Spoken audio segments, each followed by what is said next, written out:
Hello everyone, welcome to this video. So I'm Alberto and I'm a professional software engineer. So I actually work a job working with React and also Python and stuff.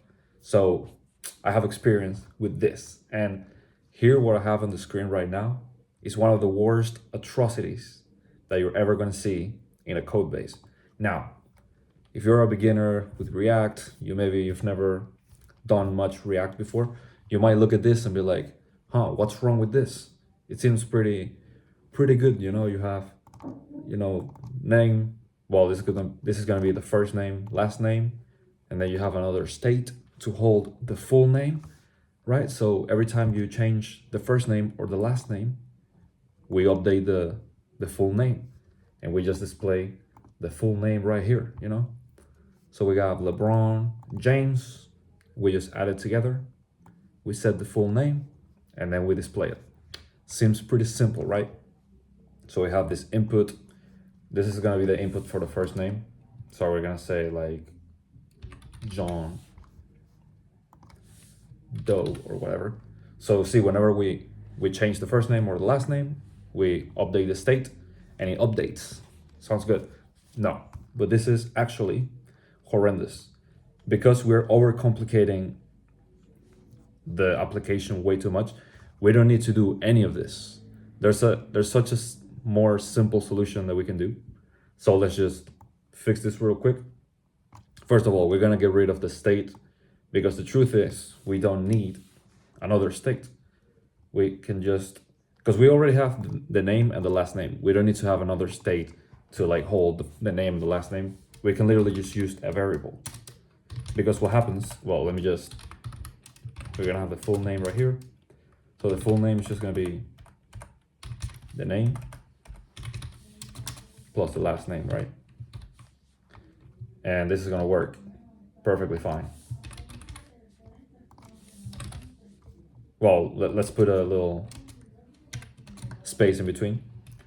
And as you can see, LeBron James. This works perfectly fine, and we don't need another state. And we definitely don't need a useEffect for this, because what happens a lot of times is like people forget that you can use variables in React. You think about state, you're like, oh yeah, but if I have state, whenever we update the state, the DOM is gonna update automatically, so we have to put everything in state.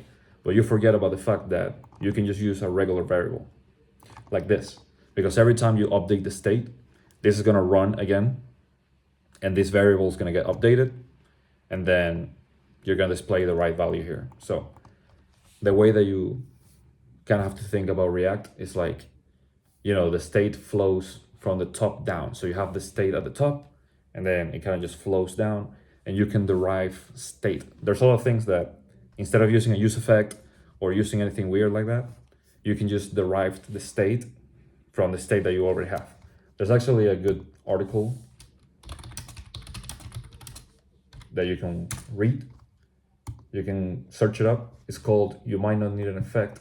This is actually the React documentation, so it's pretty legit, and it tells you a lot of different situations in which you might not need an effect, and you can have a much simpler solution that's not gonna give you any problems. So yeah, this is kind of like what inspired this video. I might do a video in the future, like going through more of these situations here where you don't need a state. When you don't need an effect. So yeah, let's keep this video pretty short, just 4 minutes. This is just like a quick tip. I might be making more videos like this, just like sharing quick tips that are gonna save you a lot of time and a lot of headache, because you might be getting into some weird situations in your code and some weird behaviors that you're like, what's going on? When you can just do something simple like this, because this is gonna be way better. So yeah, anyways, I don't wanna get this too long. Thank you for watching, and subscribe to the channel for more tips. See you on the next one.